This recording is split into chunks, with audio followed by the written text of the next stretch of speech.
You ask Tiger to calculate. This deals with linear inequalities with one unknown.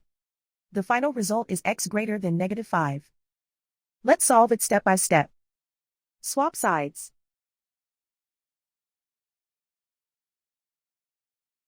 Group all constants on the right side of the inequality. Add 3 to both sides.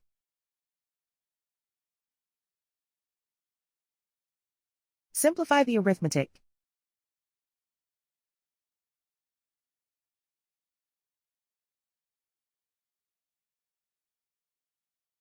Isolate the x. Divide both sides by 4.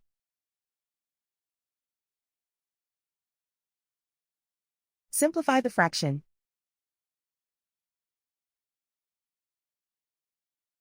Find the greatest common factor of the numerator and denominator.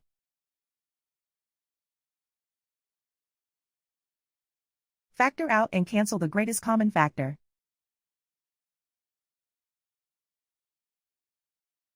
Plot the solution on a coordinate grid.